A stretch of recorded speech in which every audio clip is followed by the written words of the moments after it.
This is the recap with KU. Right now, I just need you to like, follow, or subscribe. I do this every day. Yo, what's up? Today we got a real special episode. This is the recap extended. And basically, what we do is on this episode, we're going to go back in time. We're going to rediscuss some of the topics that we've already discussed, but we're going to look at maybe some of the outcomes of what's going on now with those particular situations. So you're rocking with your man KU, and this is the recap extended. All right, first let's dive into the most recent, which was a report I did on Doechii losing approximately 30 million monthly Spotify listeners, sparking controversy and speculation online. Okay, so she had a drastic listener drop. She's not the first though. You know, there's other artists like Kendrick Lamar, SZA. They also experienced a dramatic decline in Spotify monthly listeners after a period of time. With Doechii, it happened to be 25 to 30 million, according to recent reports. Okay, this drop has triggered widespread debate, especially on social media platforms like X and TikTok. I mean, the fans out there are really wondering what the hell is going on. Like, how does an artist lose like half of their base when it comes to monthly listeners practically overnight? A lot of allegations out there. It's a lot of speculation out there. Um, Mostly being people feeling like bot streams, like her spike in stardom and everything. You know, she had a viral post. Well, there was a viral post that accused Doechii streaming numbers of being artificially inflated, suggesting that there was bot activity that may have contributed to her previously high listener count. Critics labeled her an industry plant, questioning the authenticity of her rise and the sustainability of her fan base. So the context, though, behind the numbers for me is Doechii had a single called "Anxiety" that recently went viral, which may have temporarily been, in part to boosting her numbers before the drastic drop. But others speculate the algorithm may have changed or the seasonal listening patterns could also explain the decline. There's a lot of allegations, there's a lot of speculation going on behind this situation, but the industry implications, basically, this situation has reignited discussions about the streaming transparency, the artist promotion tactics, and the validity of the digital metrics being used to measure success. Um, Despite the controversy, though, Doechii remains a rising figure in hip hop, with platinum certified hit and a growing presence in film as well. So, I mean, let me say this, man. There's a lot going on in music, right? We all know that. You got artists that's they're vying to stay relevant. They're vying to stay a star. They're vying to stay on top by like all means necessary. There's beefs going on. There's controversial events happening in people's lives, like being attached to murders. We'll get into that later. But by all means necessary, these artists are trying to stay on top, right? So there is gonna be what's the word we want to use? Some foul play, right? It's going to be some foul play. It's going to be some fabrication. It's going to be some mischief.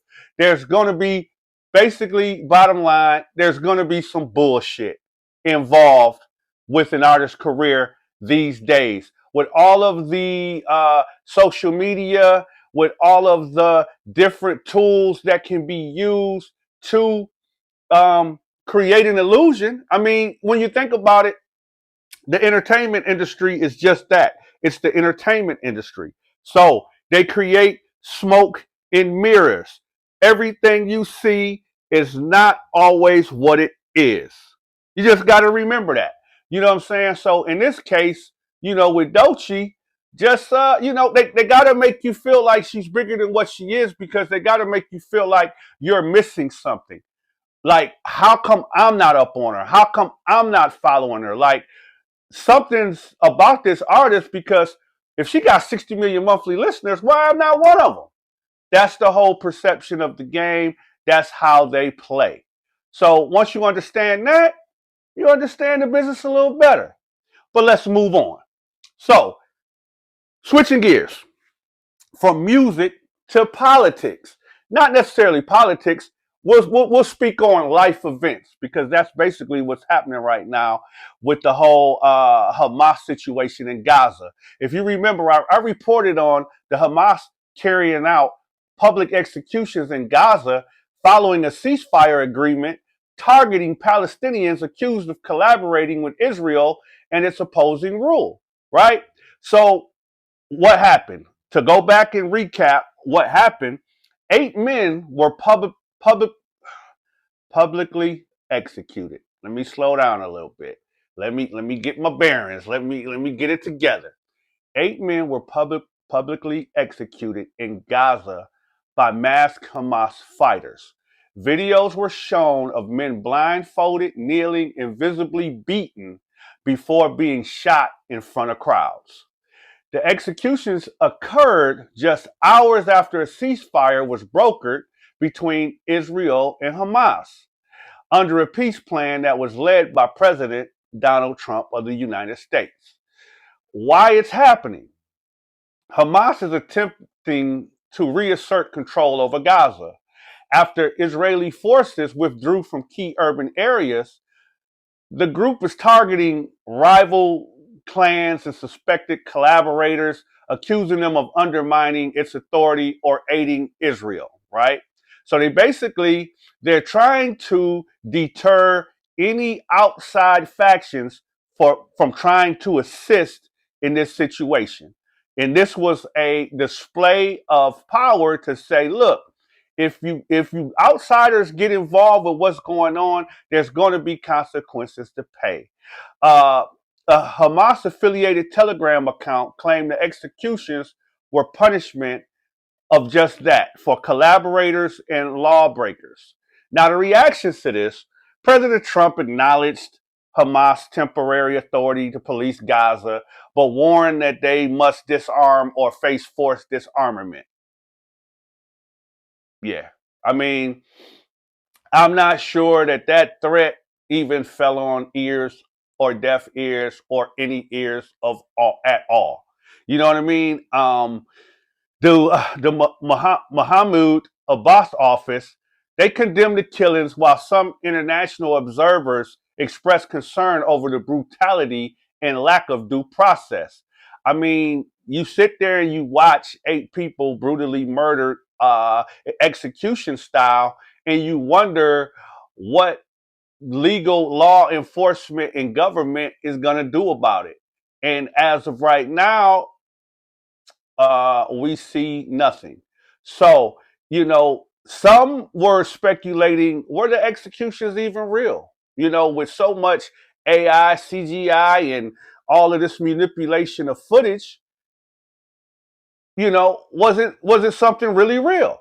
Well, BBC and ABC News verified and confirmed the authenticity of the execution videos, which show graphic scenes of violence in public squares. The executions were a part of a broader security crackdown by Hamas, which has resurfaced from underground tunnels to enforce their rule. So, in short, yeah, the executions were real. 8 people lost their lives at the hands of Hamas, over this whole Israeli war that's going on right now. Yes, Trump brokered a ceasefire, but did they cease the fire? Not exactly. I mean, when you talking about taking lives and whatnot, um, then no, there's typically that's not a ceasefire. They're still killing. You might not be killing in masses, and it's become a smaller thing, but it's still killings. It's still murder. You know what I'm saying? So you go to one thing. one would think that at some point, you would have to dive in and really, really lay the law down in order to uh, get those final results that you're looking for. So, I mean, it's to be determined, and we're gonna have to just stay tuned. Now, diving back into music again, we're gonna talk about the singer, R&B neo soul singer D'Angelo and his passing. So by now, you should have all heard, and if you haven't heard, the singer D'Angelo, born Michael Eugene Archer, passed away October 14th of 2025 following a prolonged and courageous battle with pancreatic cancer. Um, his family had released a heartfelt statement, and it was said as quote, "The shining star of our family has dimmed his light for us in this life. We are eternally grateful for the legacy and extraordinarily moving music he leaves behind." So basically, you know, they composed a nice little message to the public and to his fans and to his followers, basically saying that, yes, we've lost a great one, but at the same time, understand that his legacy still lives on. He is still being represented by his children. And D'Angelo had three children. Michael Archer Jr., also known as Suavo Twain, is his eldest son. That was with the late R&B singer Angie Stone, who lost her life as well in a car accident of March of 2025. So I think it's safe to say that their kids have had a rough year, losing both of their parents in the same year. D'Angelo, not they, D'Angelo also has a daughter named Amani and a younger son named Morocco, and they were born after the split with Stone. The children have largely stayed out of the spotlight, though Michael Jr. has pursued a music career under his stage name.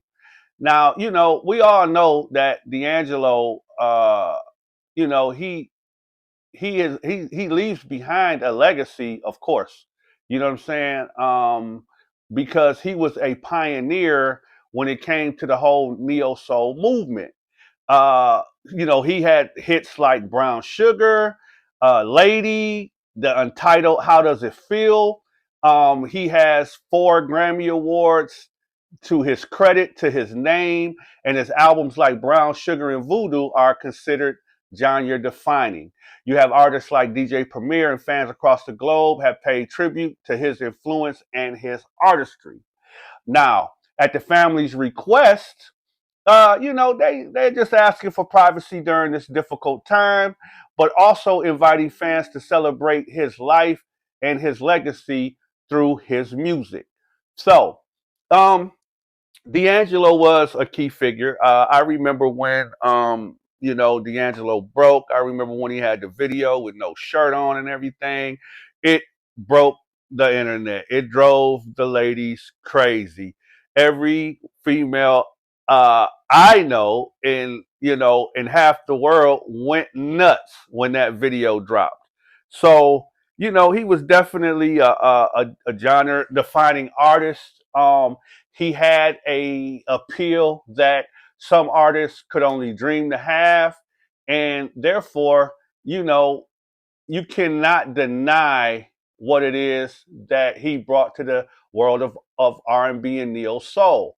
Alongside his counterparts in that genre of music, you definitely have to count D'Angelo in the top 10 when it comes to that. You know what I'm saying? So at this time, I'd like to send my condolences to the family. I wish them much peace and prosperity and healing and moving forward. And let's hope all is well with D'Angelo's family, and we hope that legacy remains intact moving forward. Now, I'm bouncing back and forth between segments because I don't want it to get monotonous and I don't want it to feel like I'm just on a certain division of topics. we're bouncing back in and out based upon different stuff that I dropped recently on social media for you to check out. So moving on, we're going back to more war per se when we dive into the situation with the Sinaloa cartel issuing violent threats against American citizens in Mexico following major DEA crackdown, sparking concern among officials and tourists. Right? Remember, the Sinaloa cartel, they threaten to kill all Americans that come to their territories. So in early October 2025, there were two narco banners that were reportedly hung in Los Cabos Baja, California, Sur, threatening American citizens living or visiting in Mexico.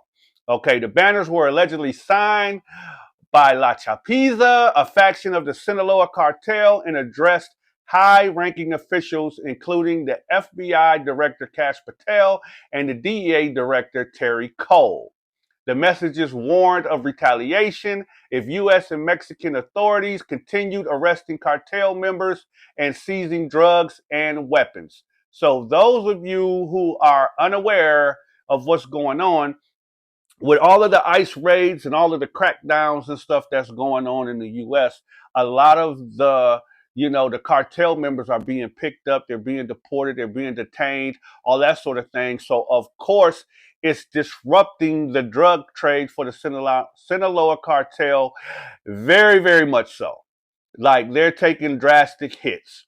The official response from the local authorities, including the San Jose del Cabo's mayor, they denied that the banners were ever placed, citing a lack of physical evidence despite widespread social media reports. Now, what I have to say to that is this: there were banners posted all over social media that were supposed to be the banners that were hung by the cartel. Now, this is the internet, right? So you can't believe everything you see. You definitely can't believe everything you read.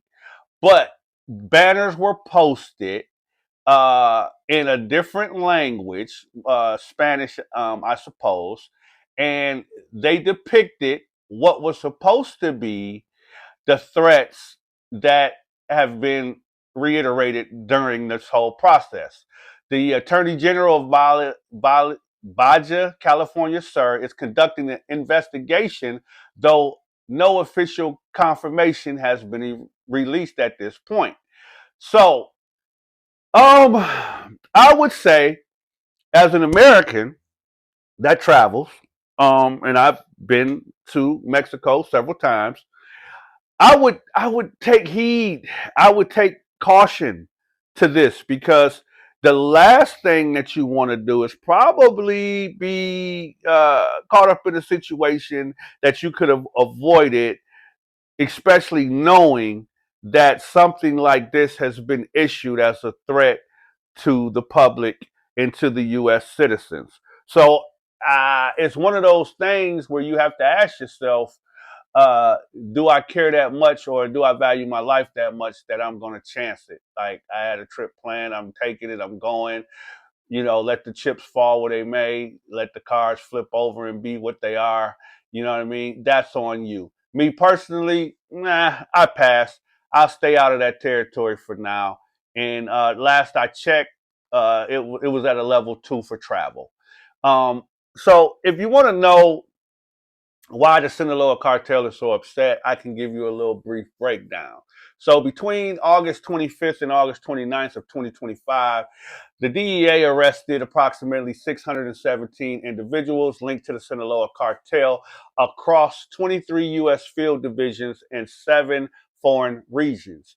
The seizures included 480 kilograms of fentanyl powder, 714,000 counterfeit pills, 2,209 kilograms of methamphetamine, 7,469 kilograms of cocaine, 420 firearms, and 13 million in cash and assets. Now, some of you may say for a cartel, that doesn't sound like a lot, but you have to remember, this is the amount that they confiscated in 4 days. 4 days. So when you talk about how much impact it has had on them, man, that's a 4-day rush. Just imagine if they did a 30-day blitz. Yeah, it would get crazy. So, of course, the tensions are rising. The cartel's threats are seen as a direct response to the DA's crackdown, which has disrupted its global operations. U.S. officials are monitoring the situation closely, especially in tourist heavy regions like Cabo San Lucas and San Jose del Cabo. So, um, basically, what they're saying is we're gonna keep an eye on it. We're gonna keep an eye on the situation, and we're gonna monitor it, and hopefully, don't nothing bad happen. Well, we'll keep our fingers crossed on that one, right? Okay, so we'll keep it moving. So recently, I reported on a designer shoe, or not even a designer shoe, but a wholesale shoe distributor, who had one of the largest online shoe stores available today. The name of the store was Cool Kicks, and the founder was Adil Shams, who was arrested after police discovered over $500,000 worth of stolen Nike merchandise at the company's warehouse in Santa Monica, California. He has since been released from custody. So, $500,000 of stolen Nike stuff recovered, right? So to me, it sounds like either a setup, or um, a huge mistake.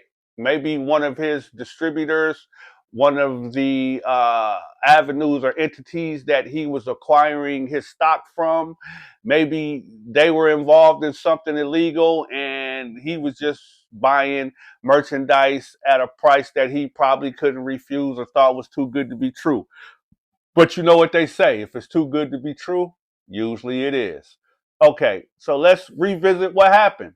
On October 2nd, 2025, the Los Angeles Police Department raided the Cool Kicks warehouse in Santa Monica.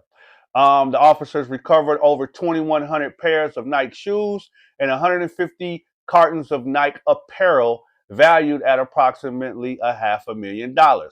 Adil Shams, 34 years old, founder and CEO of Cool Kicks, was arrested at the scene and booked on felony charges of receiving stolen property.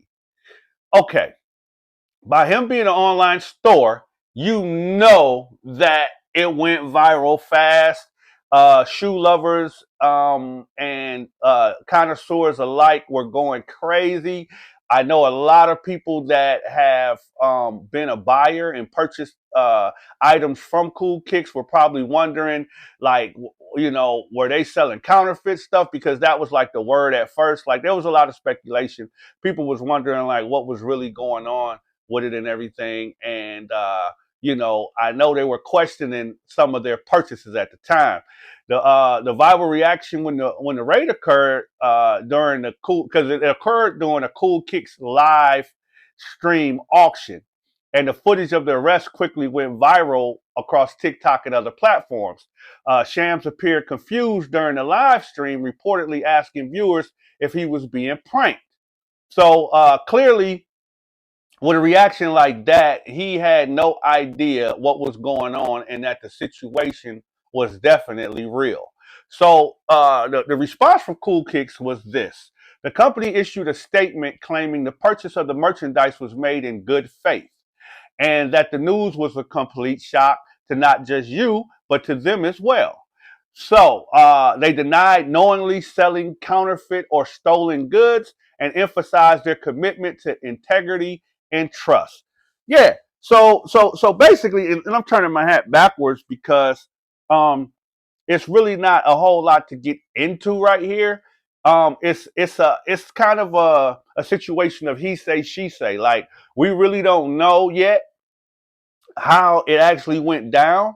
And I'm sure that we'll get transparency soon when it comes to this situation. Some of the details of it was the LAPD's Bunko Forgery Division, which handles the fraud and the counterfeit cases, they led the operation. The raid was part of a broader investigation into cargo theft and counterfeit merchandise in Southern California. So, um, I say that to say that the situation could all be just a misunderstanding. It could.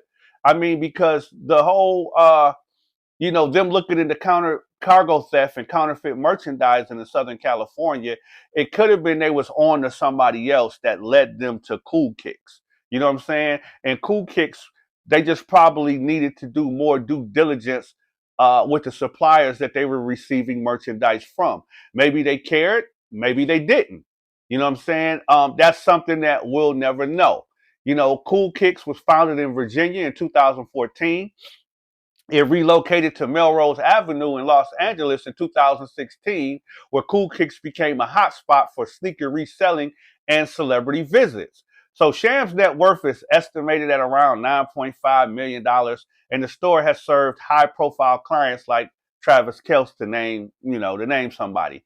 But uh, you know, this case is still underway, it's still under investigation. So we'll have to, maybe revisit it on the next extended so we can get the outcome. You know, I'm wishing the best for them. I'm hoping everything works out. I'm hoping everything is on the up and up, and it is what it is.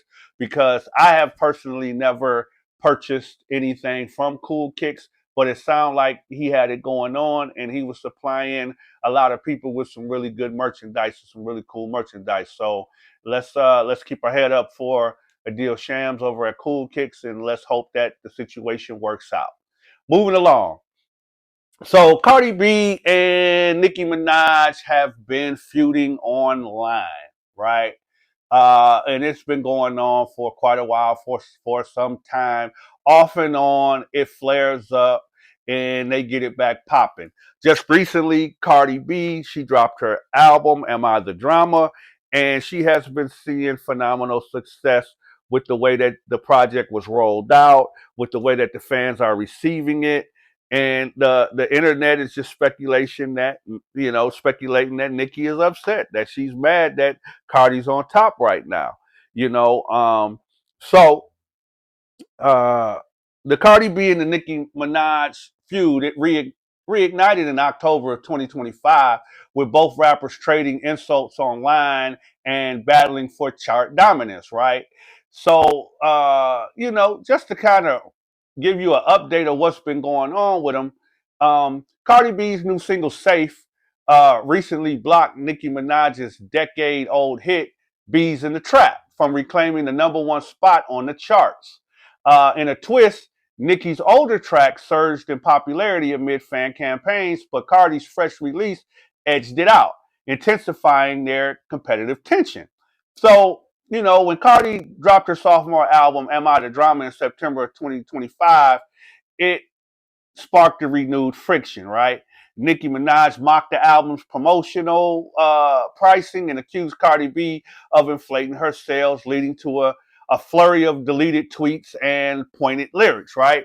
So, you know how celebs do when they take jabs. They jump on, they say something, fans react, it gets deleted. Sometimes it's retracted, sometimes it's my account was hacked, it wasn't me. But in this case, I think both parties they're taking claim to everything that it is that we see at this time. Um, there's been a lot of personal attacks, though, through this situation. Um, I mean, the feud escalated to a point with insults involving family members, motherhood. Cardi B, who was expecting her fourth child with Stefon Diggs, said she felt like a lioness, defending her kids amid online attacks. And then Nicki allegedly uh, parodied Cardi's pregnancy in a tweet, further fueling backlash. So, man, they're like, this feud here has actually fallen to new lows. You know what I'm saying? When it comes to beefing and things of that nature, it's definitely taking a turn for the worse when it comes to the verbal jabs and everything that's being traded back and forth. some of the public statements that, Cardi B addressed the drama in a Paper Magazine interview, saying that controversy always falls on her lap and that she's embracing motherhood with resilience.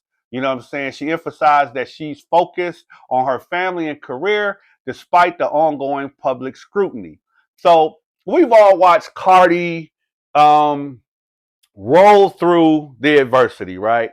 Um, it's funny she titled her album "Am I the Drama?" because many speculate that she is the force behind majority of the drama that she goes through in her life. You know what I mean? The way she talks, the way she acts, the way she responds. Um, and then some past references to the way that she's lived her life all play a part in, what I'm saying, the whole Cardi B world. You know what I'm saying? So, you know, that question is exactly that. It's a question, and I'd like to hear from you guys on how you feel about, Cardi B and her question, am I the drama? I mean, because the internet is torn.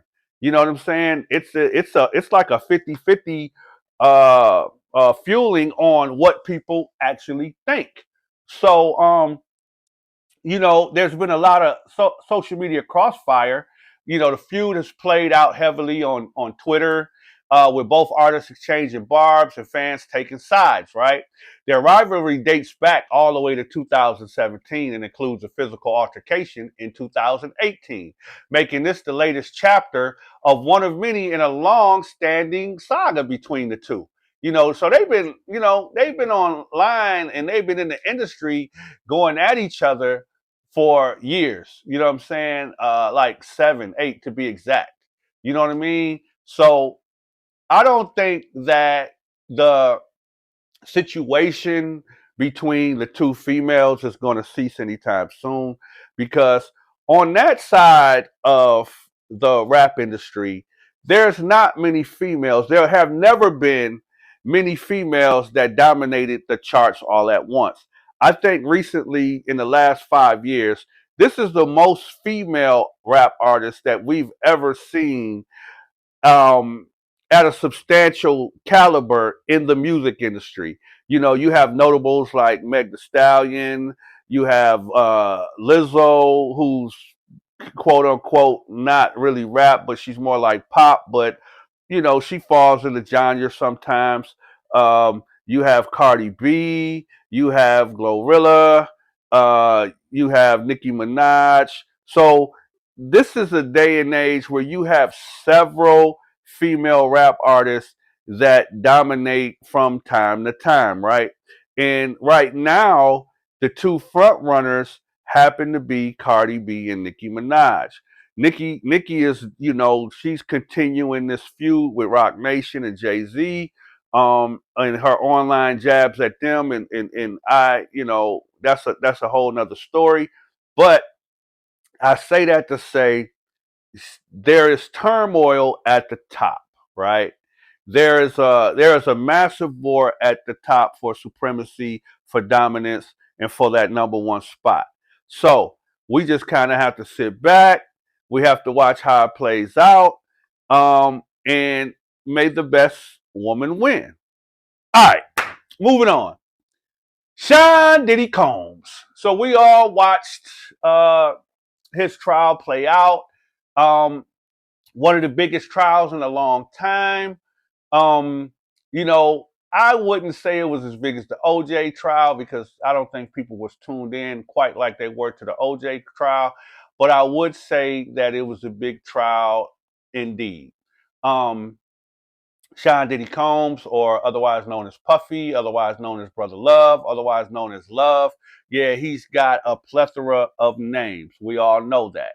But at the end of the day, Sean Combs had been convicted and sentenced and is now serving his time in prison.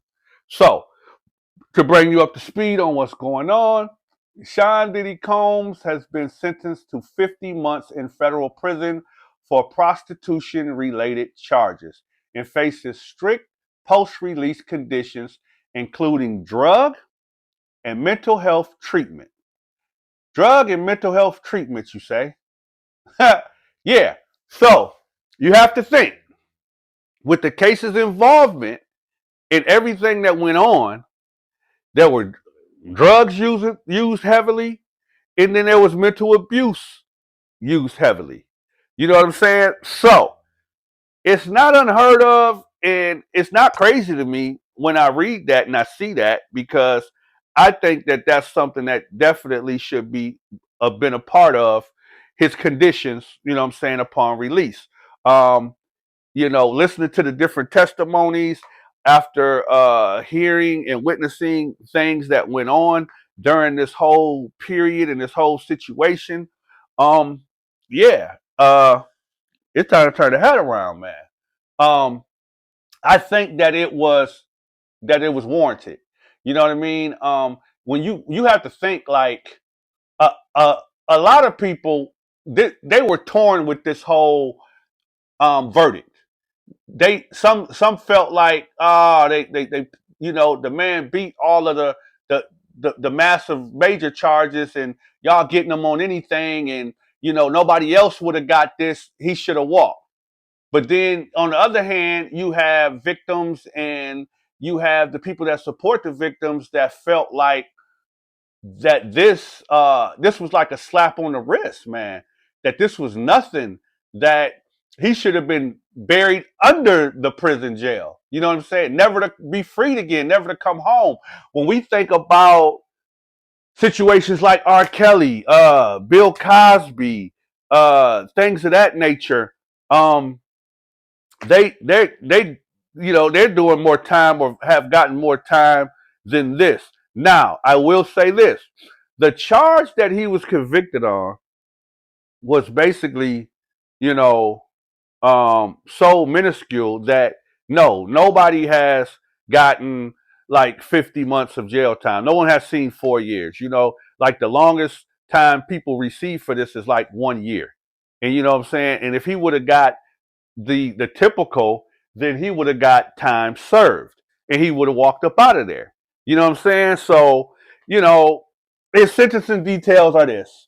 On October 3rd, 2025, Diddy was sentenced to 50 months in federal prison after being convicted of 2 counts of transportation to engage prostitution. Okay, he will receive credit for 12 months already served at the Metropolitan Detention Center in Brooklyn since his arrest in September 2024. In addition to prison time, he was fined $500,000 and he will be placed on 5 years of supervised release after serving his sentence. Okay, so $500,000. He gets 5 years of supervised release, meaning that they're gonna be monitoring to make sure that he don't do nothing to nobody, go around nobody, and he doesn't commit any crimes of any nature. Right? He got 12 months already served, so you take 12 months off the 50 months, and you're left with 38 months. Okay.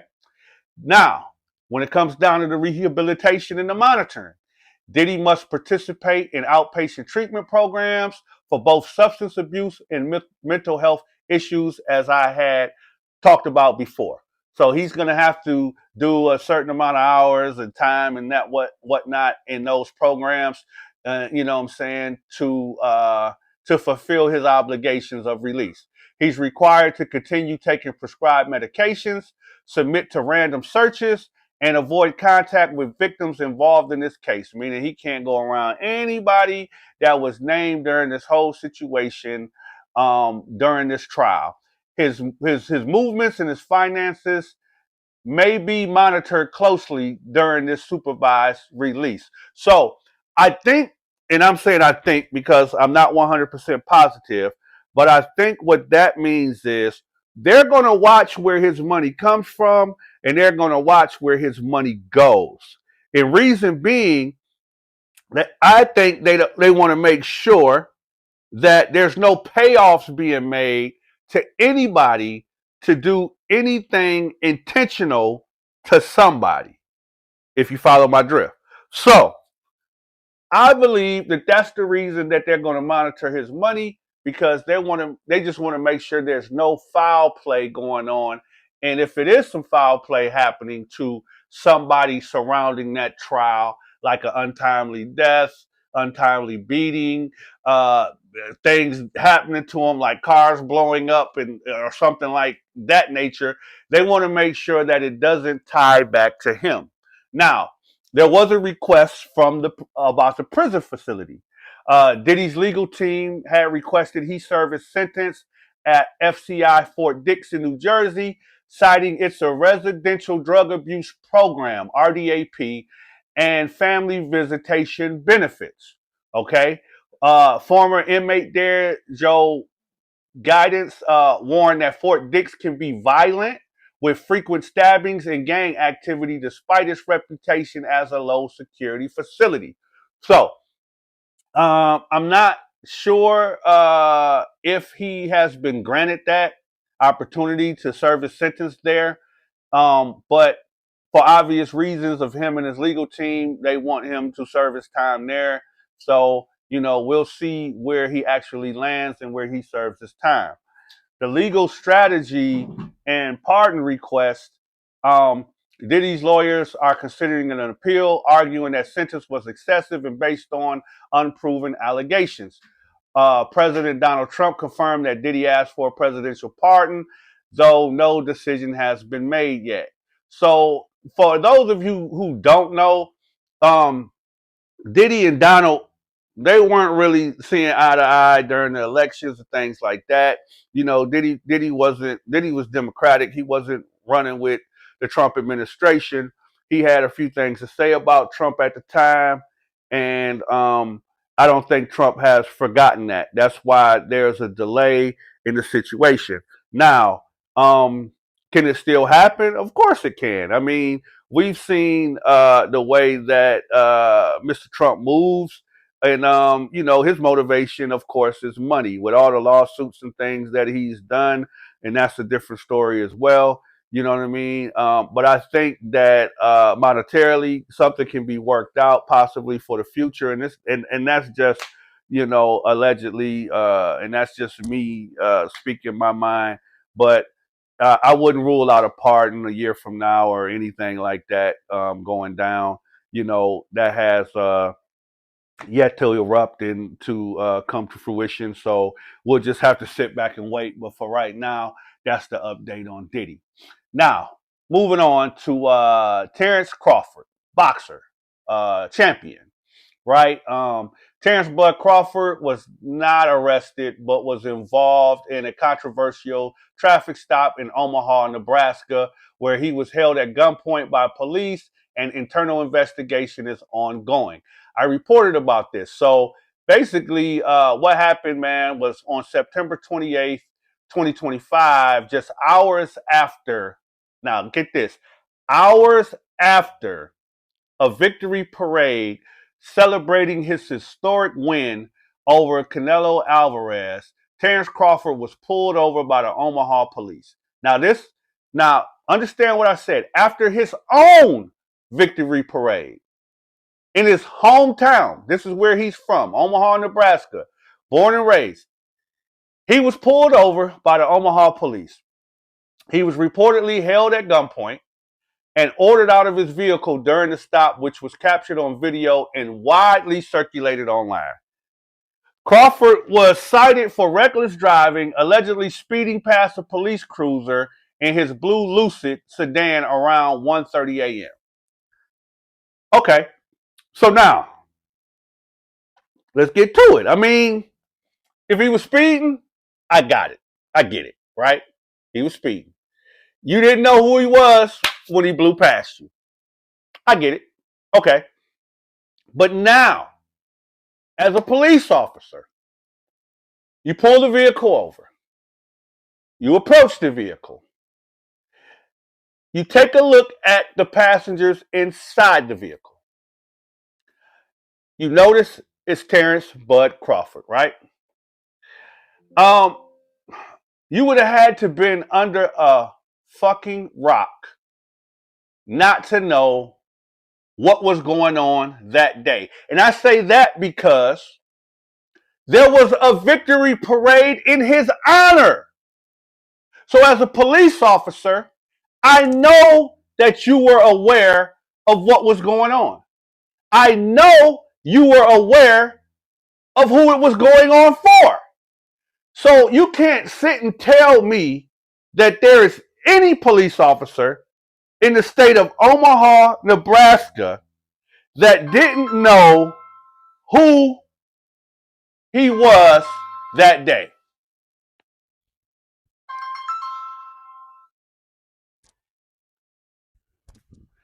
You had to know. You had to understand because you were protecting this man. You were watching like all the other onlookers, all the other fans, all the other parade goers. You were there. So I don't fault you, Mr. Policeman, for pulling him over because you didn't know.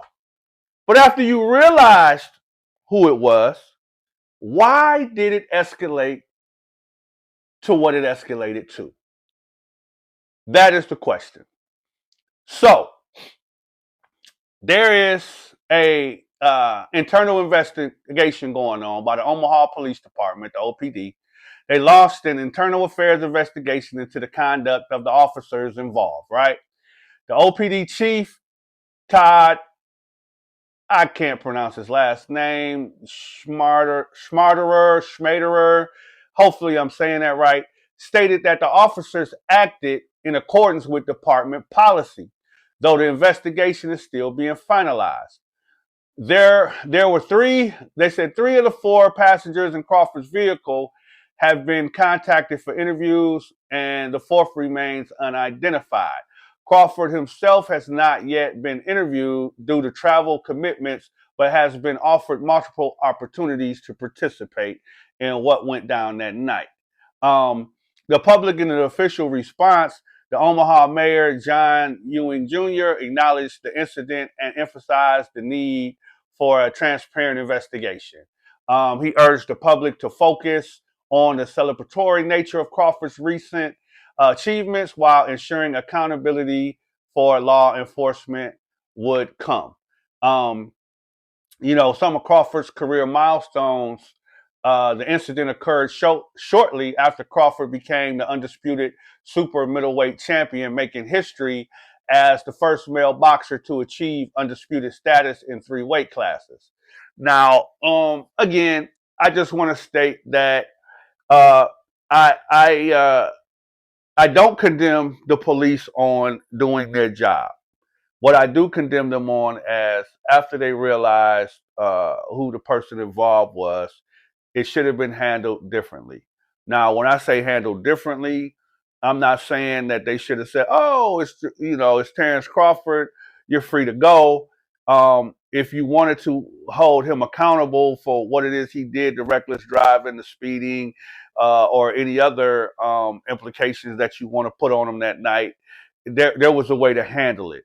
Holding him at gunpoint and all that with him requesting to see, a superior officer, and then being, him just being detained for that period and let go, where it could have all been handled with you just issuing a ticket. I mean, you know what I'm saying? To anybody else, you would have issued a ticket and they would have been well on their way.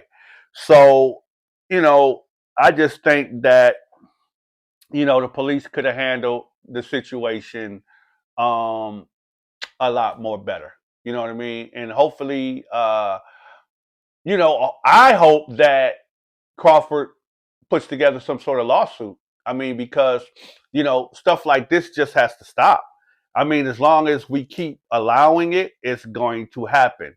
And, I'm not very familiar with Omaha, Nebraska, but I can just imagine that, you know, we probably stick out a little bit. You know what I mean? And they probably thought, several African American individuals inside of a vehicle together, that there was some illegal going on, something happening. There were passengers carrying firearms, but they were registered to carry.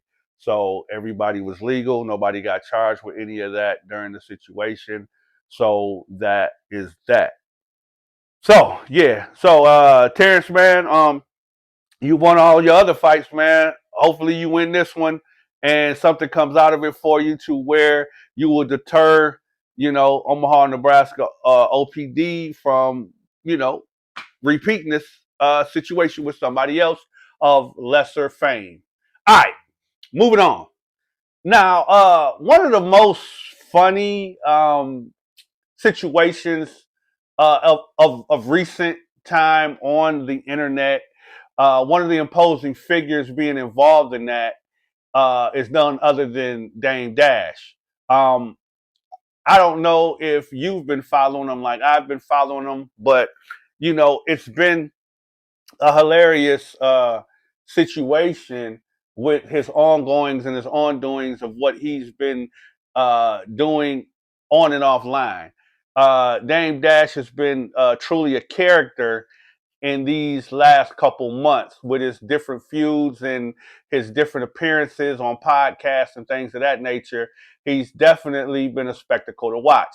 So, um, just to kind of bring you up to speed on what's been going on, man, Dame Dash was recently threatening a $100 million RICO lawsuit, uh, following his September 2025 interview on the Breakfast Club, where he addressed financial rumors and legal battles, right?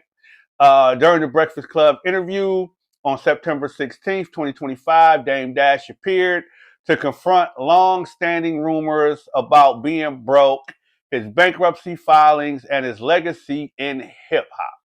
Okay.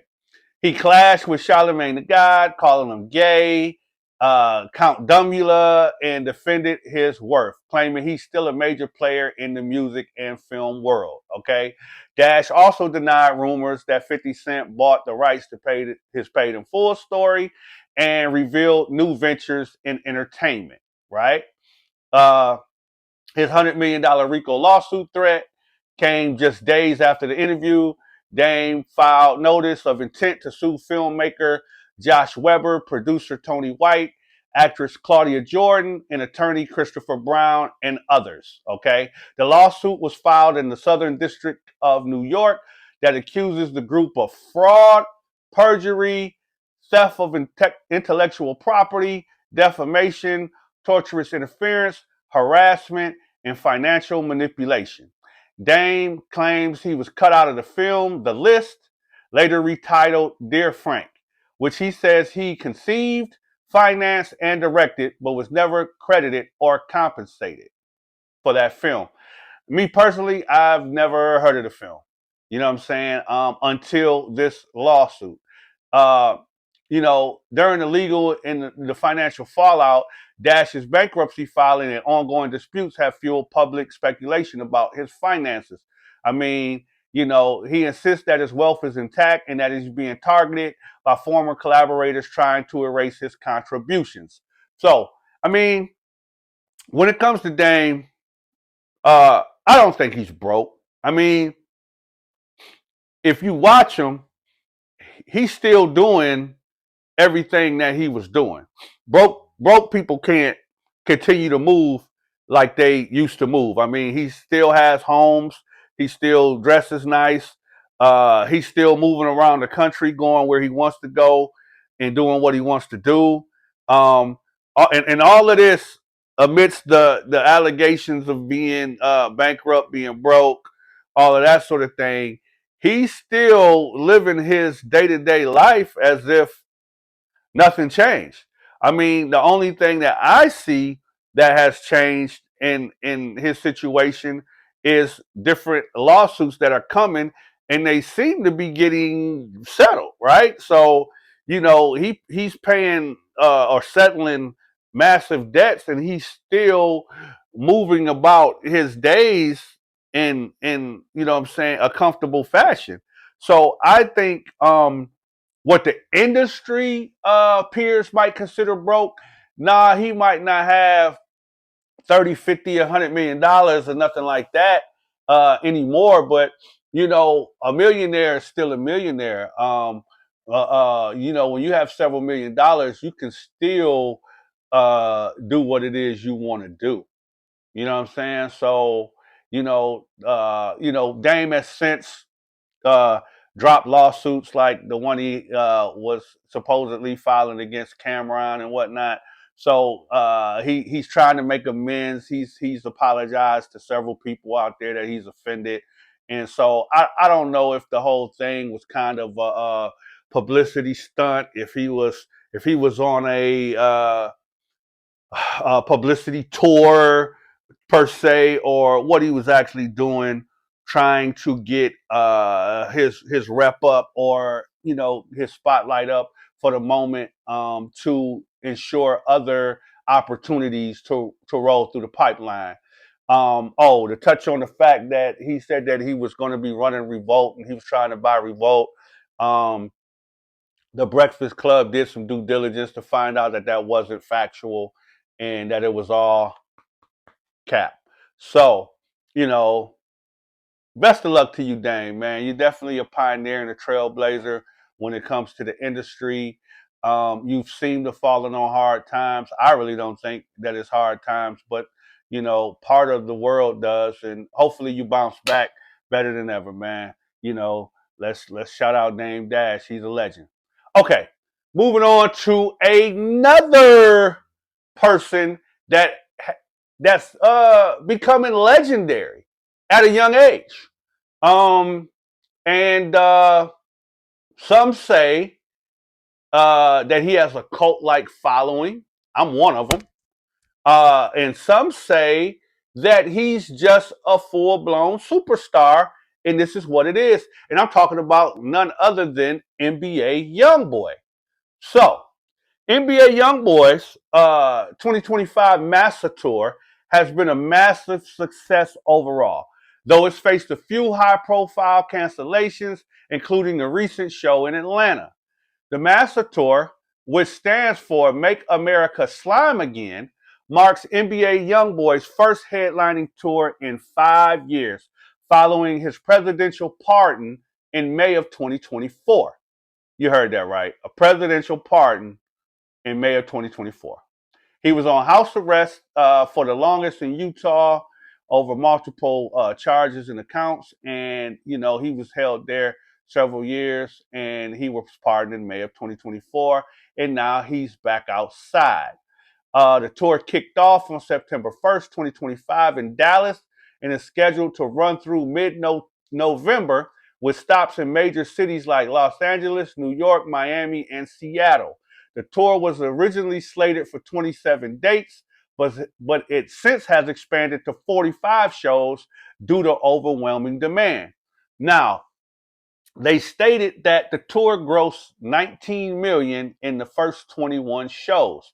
And in a time right now, and in an era right now where artists are canceling tours because of low ticket sales, this is massive. This is huge, right? So there's been reports that NBA YoungBoy could possibly be getting between 200 and 300 million dollars on his next record deal. Those are the projected numbers that he will receive on his next label situation and the next deal that he signs. That's how big of an impact NBA YoungBoy is having in the music industry. And we're talking about an artist who doesn't even get his songs played on radio. Right? Right. Okay. So, for the fan experience of his tour, shows have been routinely sold out, with fans lining up early and packing arenas to capacity, right?